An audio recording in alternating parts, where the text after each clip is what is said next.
everybody. Floppy Waffle 69 here, and welcome back to the channel. Today, guys, we are continuing our Down the Line series here, looking at the HMS Lightning. This is, of course, going down the Royal Navy destroyer line to the Daring. So, the Lightning. Now that we've arrived here at Tier 8, what is she? Is she any good? How do you play her? Well, I'm going to try to answer all those questions with due time, but pretty much the Lightning is a solid all-around DD, and I really have no big complaints about her. The big thing about the Lightning, at least in my opinion, is because she's just a solid all-around DD, I actually forget to play her a lot because she doesn't really interest me and doesn't excite me as other DDs do. Some DDs are a little bit more high octane. Some DDs have a little bit more, flavor in regards of like gun power performance, torpedo power performance, consumable performance, whatever it may be. The Lightning seems to be left out of the conversation a lot because I feel like Tier 8 is a tier where we have a lot of premium destroyers that just kind of take over and kind of push this thing to the side. Obviously, the Cossack comes to mind, the Kid comes to mind. Obviously, we have the Eskimo as well now. There's just different DDs that I think people just prefer to play because they have enhanced credit income. They are premium, so that means they can bounce their Tier 10 commander, so they already have a 21-point commander, so to speak. There's just a lot of things going against Tier 8 DDs in this game, so a lot of people forget about these ships with due time. Now, that being said, there are some Tier 8s that once you fall in love with them, either it be your first Tier 8 DD in the game that you remember purchasing, either it be something that just you love the overall playstyle, or something that just works for you. That's when you go and gravitate towards certain DDs that are tech line. For me personally, I don't think I really have one at Tier 8, at least regards for destroyers. So I kind of just mix and match and play whatever catches my eye at that time, especially if I want to achieve a certain role or what I'm looking for in a certain gameplay element. I feel like the Lightning kind of gets overshadowed by what like the Cossack can do, and she kind of gets left out of the conversation, kind of like what I was talking about with, premium ships overshadowing that of techline ships. But that being said, with that little rant out of the way, I still believe the Lightning is a pretty damn good destroyer. And actually playing the couple games that I played here to get footage for you guys, it kind of like reignited that spark of once I kind of forgot with how this ship was or how good I think she really was. And I was pleasantly surprised about what I could really do in this ship and just how good she is at locking down that sector or that point that I want to hold down. As you know, these destroyers were advertised as defensive ships, kind of like the first defensive ship in the game or tech line. And I actually think they actually hold up to that fairly well. With that being said, I do think they can absolutely bring the power and pain in the offensive department. But let's not forget what makes them defensive DDs. As we've illustrated from the consumable loadup that you have, from the lack of a speed boost, from the super low detection now, there are a lot of there's a lot of things that combined to create kind of this defensive mindset DD, and I really think it's good for screening for your fleet, for holding down caps, for engaging with hit and run tactics against other enemy destroyers and ships. And obviously you have the short range long duration hydroacoustic search that can help you avoid taking those nasty torpedoes. And also the short burst smoke generators, I think starting at 6 base, 7 with superintendent is insanely helpful in a lot of situations, is pretty much regarded as being one of the best consumable smokes in the game, just because if you get in trouble, you can pop at any given time, and the cooldown is fairly short as well. So there's only about a 20 to 30, I think a 30-second lull between when your smoke dissipates and to when you have your smoke generator back up and available for you to use. Of course, it does suck once you're out of those short duration smokes. Obviously, it becomes more of a methodical game for you, knowing when to shoot, knowing when not to shoot, when to just kind of play more of a torpedo style role. A lot of these different things will eventually come apparent to you as you play the game more and more with not only this DD line, but other DD lines as well. I think that's one of the things I put on my tips for, I think it was cruisers, but again, you can apply this to all ships, knowing when to shoot and knowing when not to shoot. So and that's obviously going to transfer over incredibly well to our DD line as well. And of course, we can't forget about the improved acceleration that this thing has. The Cossack, the Eskimo, and of course the Lightning as well all being Royal Navy destroyers, get this enhanced acceleration where they can go from stop to go incredibly quick. I think it's around like 6 to 8 seconds it takes them to go reach full power, which is an incredibly powerful tool, especially as a destroyer, because the engine juking is a thing, as you've seen in my previous, I guess, replays or analysis of DDs in this line. You can really engine juke a lot, and also because in that, I think it's what is the fourth slot, you can, instead of taking the propulsion mod that's already baked into the ship, of course you are free to take what other module you want to take. For me, it's usually the rudder shift to also decrease that as well.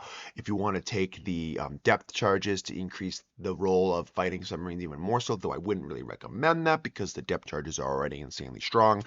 And of course, you take like the damage control, which again, not really necessary. So to me, there's really one logical choice would be that of the rudder shift in the fourth slot. So, but like we always do here, guys, we're going to go through the entire ship, do a whole analysis on the vessel, read off some hard stats, some soft stats to you guys, and then go ahead and follow it up with some gameplay and commentary. So hopefully you guys sit back and enjoy the analysis of the Lightning.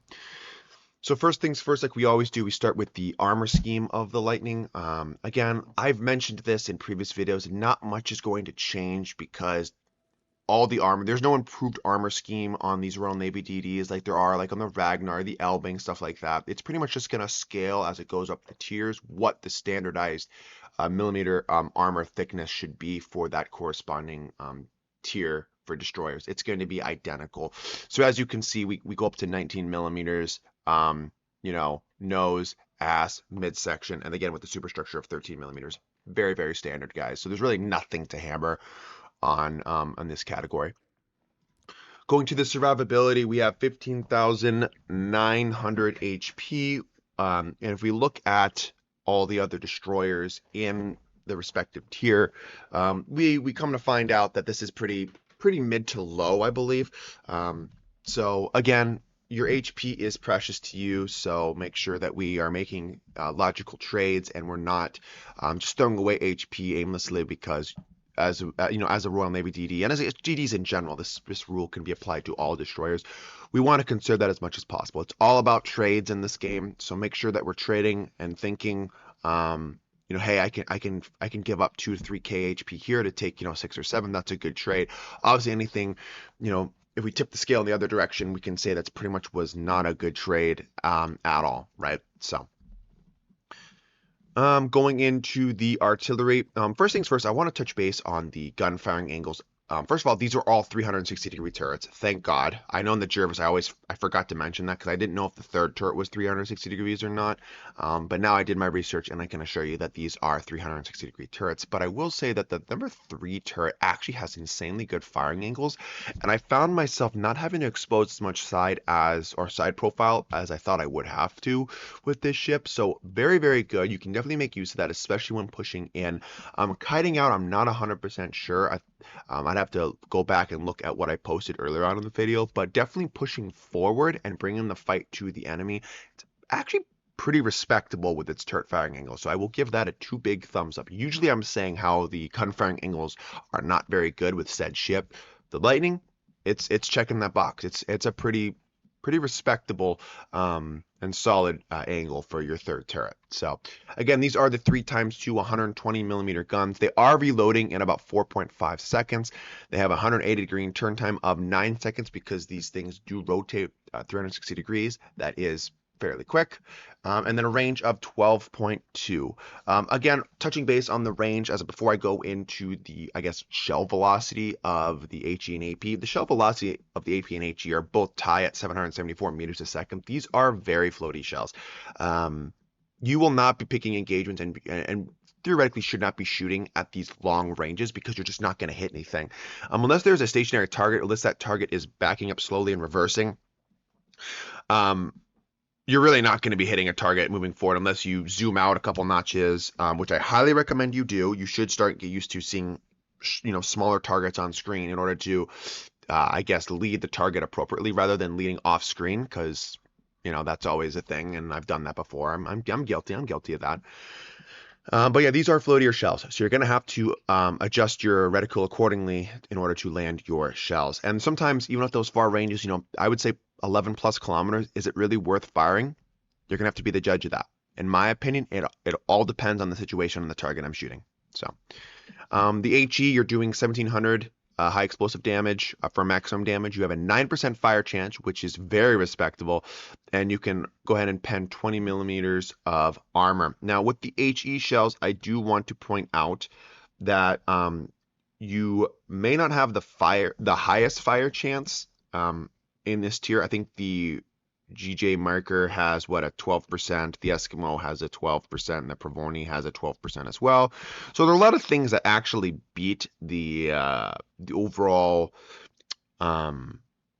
I guess just overall fire chance in regard to hitting the target. But that also being said, I think you're in the top, yeah, you're definitely in the top 10 for fires per minute. The highest fire per minute is the split, obviously it's HE only, 10% fire chance, and it gets about 8.8 fires a minute. The lightning actually drops to 8th, and it's getting, with its 9% fire chance and its 4.5 second reload, it's getting around 7.2, which is just slightly under the Erland. So again, it's right there. You're going to notice this thing is quite a little flamethrower for a destroyer, and you will be setting a lot of fires in this thing, especially when you continue to climb up the tiers with the Jutland and the Daring. You will definitely be a little flamethrower. So you definitely want to be shooting your guns, is what I'm trying to tell you. Especially if you need to smoke up, make sure those targets spotted and light them up. Absolutely. These are very, very good hybrid DDs, but definitely emphasize more of the gunboat role, though it's not like an open water gunboating destroyer. And that just comes down to the shell velocity, the overall speed, the detectability, the armor, that kind of stuff. Like it's one of those destroyer lines that you can and you should be shooting your guns. If you're not and you're playing these ships solely for their torpedoes, I got news for you. I think there's other DD lines that can do that job better, per se. So make sure you're utilizing all the tools in your toolbox, which a big one is the guns. Your guns will always be your main damage dealer. Going to the armor piercing, the maximum damage of the AP is 2200, again tying the HE at 774 meters a second with the initial velocity. Again, like I told you, these shells are slow. You're going to have to lead accordingly. And again, with the armor piercing, we've already touched base on this as well. Let me just go to it. The armor piercing has the fuse times, standard fuse times of 0.010 seconds. Again, well, it's like improved, not short fuse, but it's improved. It can overmatch 8mm armor, which again doesn't mean jack shit. And the ricochet angles are the same at 45-60. You do not get those improved until you get to the Jutland, and I will make sure to touch base on that and show examples of that AP working for you, because it is very, very strong. And I told this way back earlier on when I think it was maybe like the Icarus or the Acosta. I said, you want to make sure you're switching to armor piercing, just kind of get used to that because you do have short or fuse, but not short fuse. At the end of the day, I think HE is going to be your best asset. You're going to want to stick with HE, I would say 90-95% of the time. There's going to be a couple situations that you want to be using your armor piercing, but mainly you want to switch to HE. So I kind of reject that statement, and just make sure that you're just being smart with those situations. When you have a broadside of a target, absolutely, but mainly with destroyers, because you're rocking the 120mm guns, not the 113s yet of the Jutland and the Daring. It really doesn't make, and you don't have the improved AP like that. Yes, you have improved, but not like the short fused or the improved ricochet angles. Just stick with the HE. You're going to get better results out of it, and you're going to do more theoretically to that enemy destroyer in regards of incapacitations of modules, engines, fires, that kind of stuff. Going into the torpedoes, this is the 533 2x4 torpedoes, and I'll go ahead and showcase those where they are on the ship. Torpedo angles are I mean, again, I made them work, but you are going to have to expose quite a bit of your side profile to get them off. Thank God you have phenomenal detection, so you could usually do that. I didn't find really that big of an issue when getting those torpedoes off, especially from stealth. If you're trying to engage, well, if you're engaged in an enemy DD and you're trying to launch your torpedoes, I just think it's a bad decision. Unless the white indicator is in line with where your torpedoes are shooting and you're not having to change and alter your course to get your torpedoes up, I think you can maybe shoot off a launcher or two to theoretically predict where they're going to be, but mainly you want to stick with your guns and just out DPM or just gun the enemy destroyer down, fall off, use smoke, use your hydro. There's different things like that. You don't want to just sit there and like, oh, let me try to torpedo the enemy destroyer as the torpedo full stops and your torpedoes whiz by them and you just traded those seconds precious seconds of not firing and getting your torpedoes off to do nothing, and while he's just hammering you, right? So be smart with it. I highly recommend just sticking with your guns and then, using your engine juking ability to throw off the enemy destroyer salvos. The torpedo reload time is 96 seconds. That is awesome. Well, not awesome, but it's respectable. I didn't feel like I had to spec any of my captain skills into the torpedoes. As you saw from my captain build, I'm actually starting to go for more of like a DD Hunter build.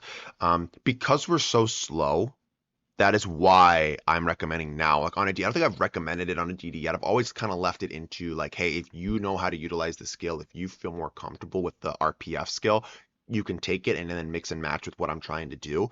Now, at the tier 8 through 10, with the exception being the Jetline, I'd say the 8 and then the 10 especially, it's pretty much autoing that RPF skill. Just because I'm so slow and I usually have a stealth advantage, I want to see where the closest target is to me so I can start positioning and planning accordingly with my guns, my torpedoes, that kind of stuff, and be ready to kind of take it to the enemy.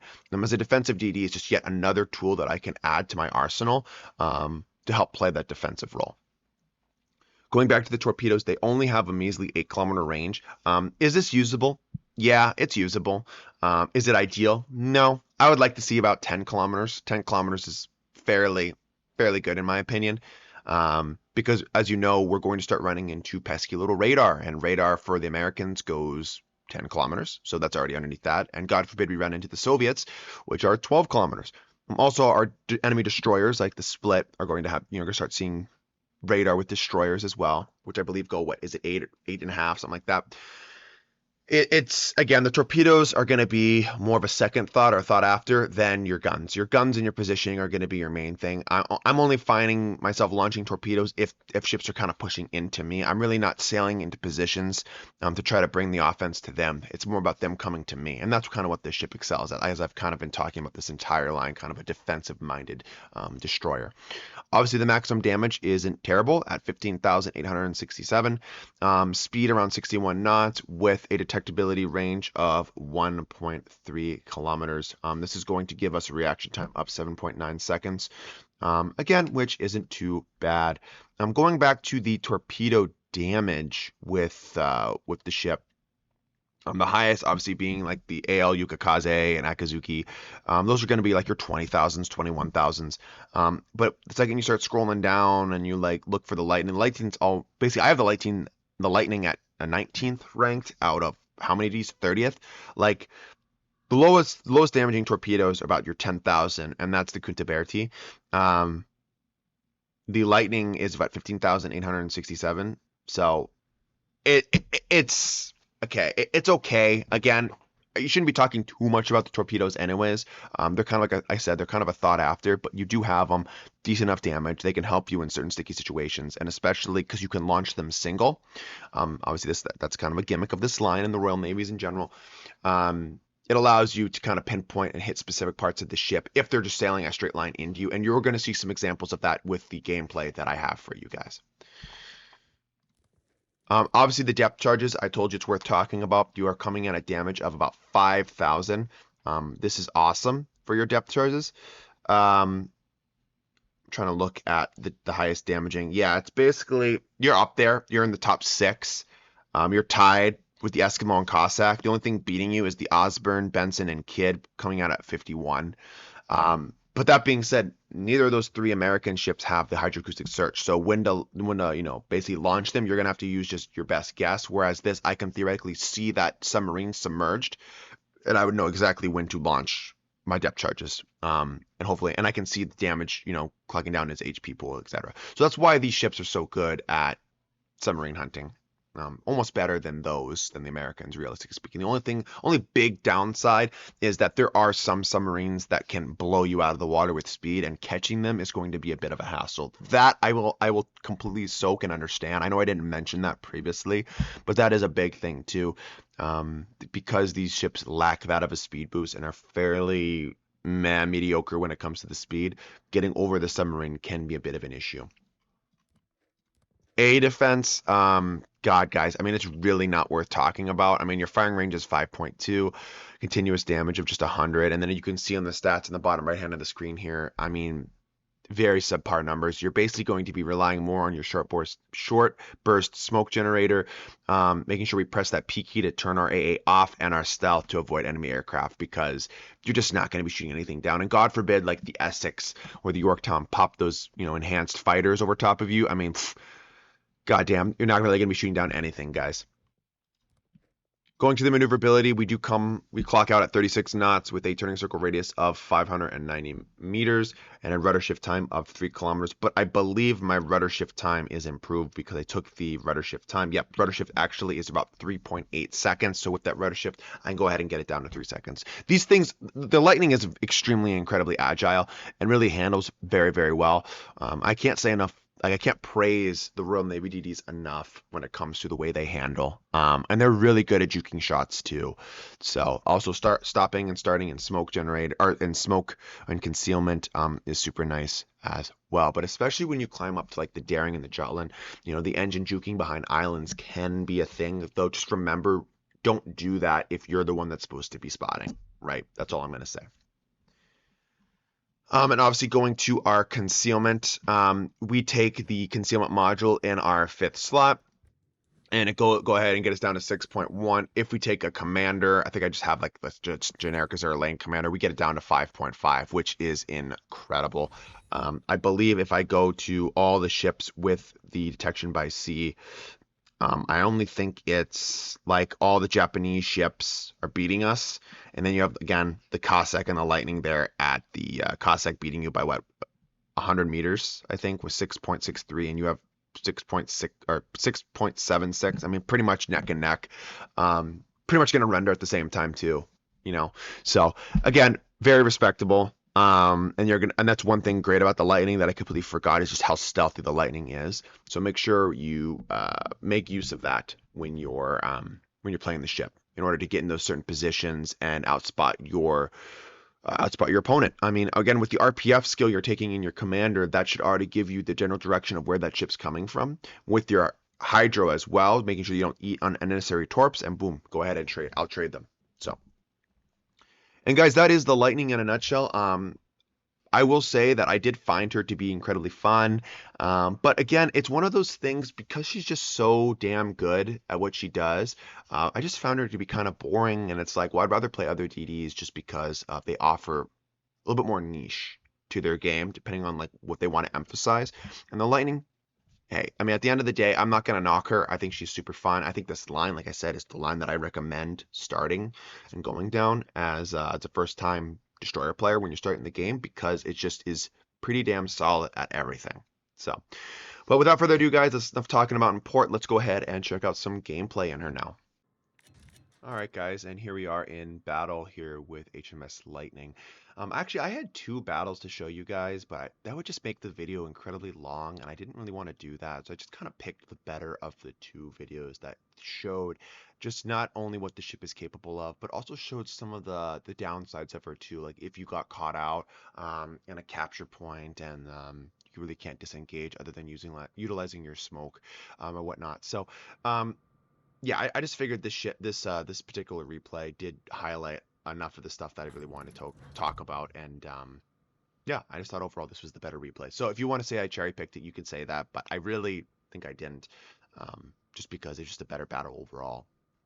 So obviously, going into my tactics with what I believe that this ship excels at, obviously, I always talk about on my channel that DDs have this presumption that we have to go into the cap right off the get-go and try to capture that point and win that particular capture point. Whereas you're not necessarily wrong with that mentality. You have to be a lot a lot more careful now, because of the addition of radar, and it's going to be a lot more prominent as we're going to see it more standardized across tech trees. Obviously, the Soviets, the Americans, we have that Gdansk line for the Pan-Europeans. You just kind of have to be a little bit more careful when you go ahead and try to contest capture points. That being said, this is one of the lines I do recommend you play around the capture point, and not necessarily in it right away, but you have to be your best judge and decide based upon the enemy deployment if you can go ahead and stick your ass or ship inside that capture point. So obviously, like for example, when I did my Soviet down the line with like the Downly. I actually recommended, especially on the higher tech tree, like regards of like the Kiev and all that, Tashkent and Downly. I actually started to play around the capture point, like the outside, and kind of chose more of a flank rather than going and trying to contest the cap right away, just because the cap is kind of a death trap and you're so highly detectable that it's hard to uh, you know, outspot the enemy. You're going to be spotted, and basically the entire enemy team is going to shoot you, and you're going to not trade enough, efficient HP early in the game, and you're basically going to take unnecessary damage that you could have avoided. Not with these ships, not with the Royal Navy destroyers. These ships are stealthy enough, have a lot of gunpowder, have a lot of tools and utility in their back pocket that they can go ahead and fight enemy destroyers and kind of hopefully win that capture point. So. But yeah, as you're seeing, the fire chance is rather spicy. With that 4.5-second reload, I believe I said she had it, or she has. She can go ahead and bring that HE pain. Her, honestly, like, in my opinion, I almost didn't want to talk about it because of her like HE DPM and whatnot, but like if you look at like the fire chance and the fires per minute and all that shit, like yeah, you were like, okay, well, the ship is okay, it's nothing special, but like I find that should be rather misleading. I actually find the ship to perform very, very well with the HE, and if you look at all the other ships above her, I mean, you could theoretically summarize and say, well, yeah, those ships would get pretty damn good fire chances too. So of course the Lightning is going to get a good fire chance. But yeah, I mean, realistically, like pretty good. Like the Erlin's the only one that I didn't realize had as high of a fire chance as it has. But remember, that only has 4 guns going down range. When you have 6, shells with the Lightnings, right? And then you look at like the Pravoni, the Cossack, the Akizuki, the Eskimo, the Fen Yang, and the Split, and you're like, oh, okay, so it's right there with all those like really gunboat focused DDs. I mean, it might be the only one that's realistically in that whole line, not a gunboat line DD, that in the Erlen. So realistically, of all like the, I don't even want to say hybrids because they're really not, but like if we want to call it that, a hybrid DD, it's basically topping the chart with that in the Erlen. And the Erlen is definitely more torpedo focused. So that is one way to look at it, right? But yeah, so obviously we spotted a lot of ships. We let my allies know what was in that capture point. So now we can go ahead and disengage just because that Benson is just going to sit there. He's not going to allow me to counter capture, and it's going to be kind of a waste, and I just want to do that. I want to make sure I'm benefiting my team in some way, shape, or form. So going ahead and lighting all these ships, the Colorado, the Charles, the North Carolina, so that my allies can see where they're at and they can angle accordingly, and also, of course, so they can start shooting them as well. It does look to be a CV game. I didn't even realize that. I probably should have announced that off the beginning. Again, another reason why I chose this game, because playing around the aircraft carrier can be a bit of a hassle sometimes.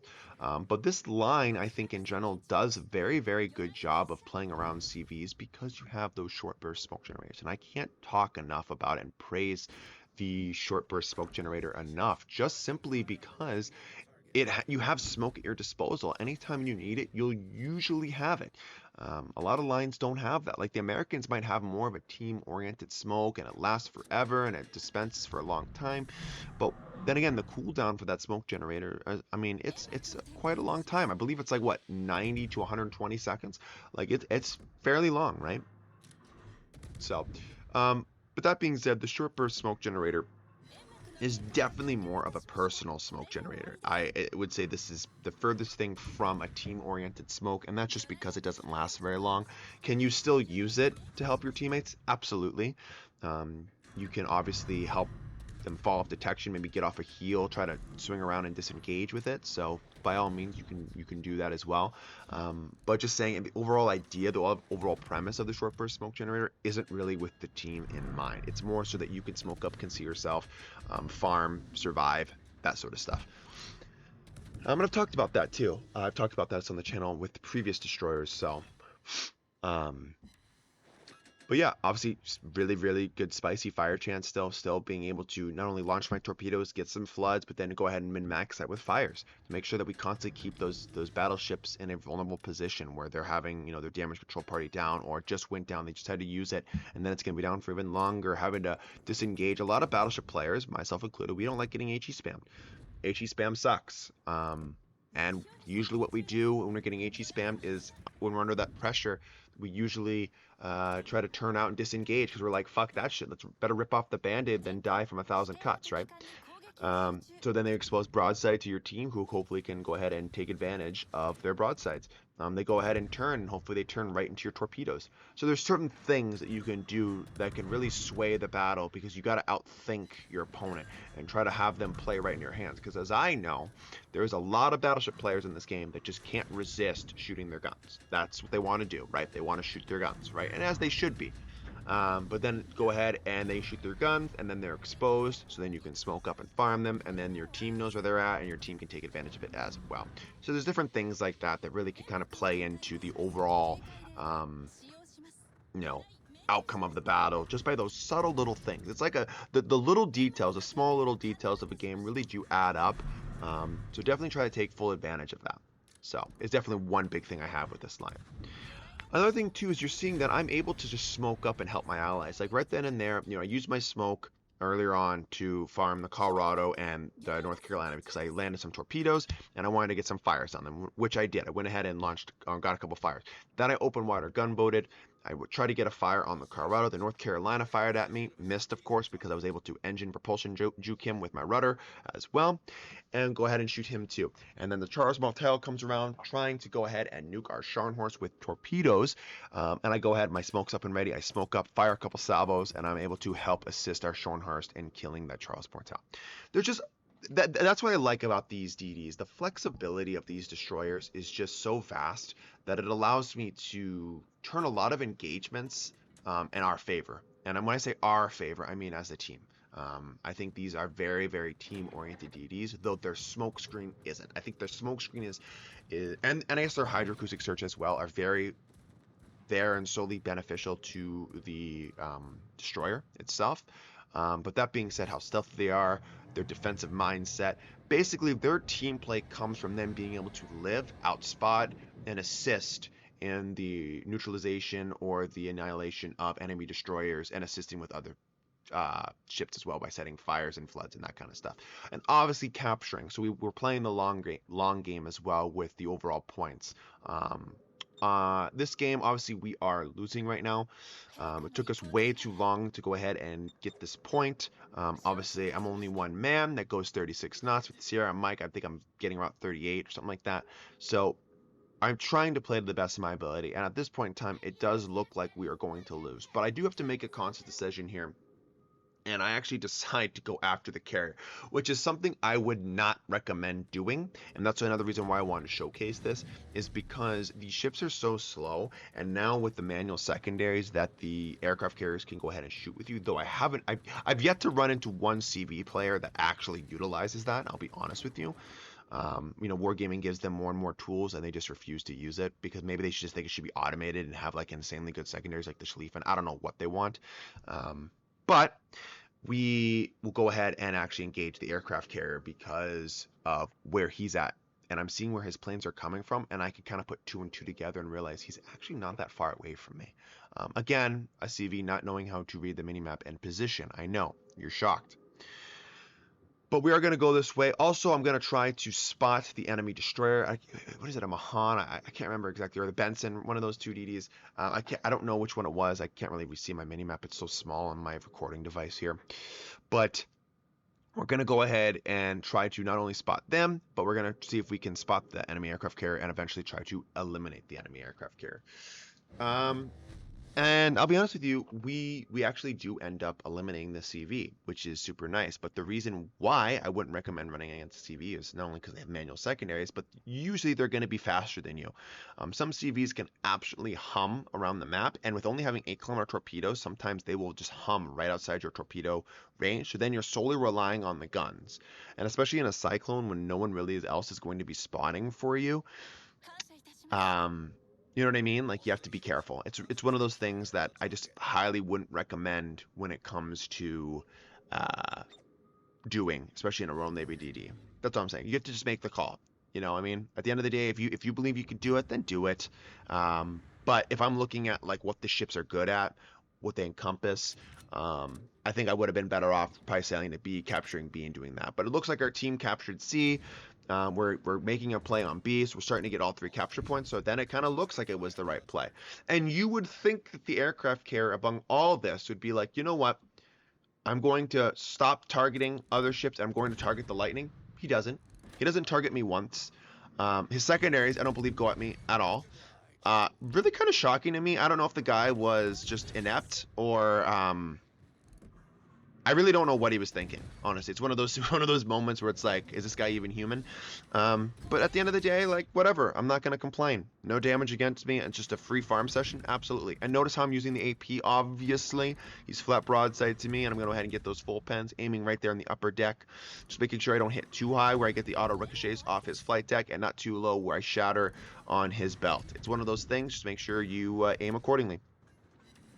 Obviously, I couldn't launch my torpedoes because he was accelerating. I saw that, and my torpedoes are too slow to get to where they needed to go to hit him.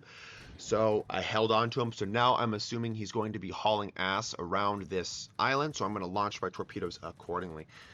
Shocker, I do not land those torpedoes. I guess he just maneuvered further, like he went towards the map border. Didn't want to do anything like coming forward where I thought he was going to go.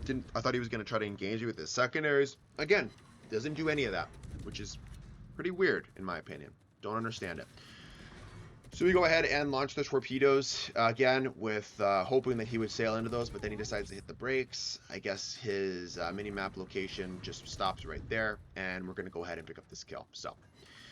But anyways, guys, towards the end of the video, this is where I do my final thoughts. So these are my final thoughts. The Lightning is a very good destroyer. And though she might be solid at what she does, she is one of those DDs, in my opinion, that's rather boring to play just because of how solid she is. She does a lot of things good. She doesn't really do anything bad, but sometimes it leaves more to be desired at times. But that overall being said, I think she is a solid choice, especially when it comes to competitive gameplay. If you find yourself playing ranked or whatnot, I find her to be a really solid DD to play overall because she really can engage enemy destroyers. I mean, yes, you're probably going to see a lot of splits. You're going to see ships, DDs with heals. I get that, but you can definitely outplay them in a ship like this, especially if you know what you're doing. Number 2, you have a lot of tools at your disposal, from your single launch torpedoes, from your hydroacoustic search that has 3 kilometers both for torpedo detection and ship acquisition. You have your short burst smoke generator as well. And you have your baked in acceleration, right? There's just a lot of things that you can utilize in this ship to sway the conflict or battle in your favor. So make sure you utilize all those at specific times. Now, obviously, one of the things I do highly recommend on the ship, now that we're at tier 8 going to 9 and 10, I actually do pick up in the second slot, I pick up that hydroacoustic search mod, because it's going to go ahead and extend the duration of my hydro, which is huge for the Lightning. So I can see enemy torpedoes, and I can contest specific areas, and I can sit in my smoke screen from time to time again with a little bit more of impunity and safety, knowing that I can see incoming torpedoes, so I don't hit those and take those unnecessarily. Obviously, we don't have our heal yet. We get that at our next year with the Jutland, and obviously we get that with the Daring. But that'll make our Royal Navy DD playstyle even more impactful, even more fun, and stuff like that. So, well, not fun, but even more impactful and competitive. And my last final thought on this ship is, and this is kind of a weird one, but it's kind of the truth. Well, not really weird. Obviously, it's important. You don't have a speed boost, right? So you're gonna have positioning with these ships are even more essential, because there's really no get out of jail free card other than your smoke generator. So you have to know where the radar is at all time, because the first thing I'm going to tell you to do is when you're detected and you're clearly outgunned, you're going to want to go ahead and smoke up. So please not only recognize that positioning is important, but also recognize and identify the radar threats in the game and know where they are at all times. Because if you get caught balls deep in a radar, it's more or less, especially if the enemy can aim to some degree reliably, it's going to lead to you and your demise very, very quick. So positioning is huge when it comes to Royal Navy DDs, so make sure you position accordingly. Anyways, guys, it's the end of the video. I appreciate you. I'll try to get videos out when I can. I've just been super busy. Stay tuned for more, guys, and hopefully I can bring you guys more content here in the future with more of a concise schedule. Anyways, guys, thank you, and I will catch you all in the next one. Peace out. 気持ちいい潮風。素晴らしい勝利です。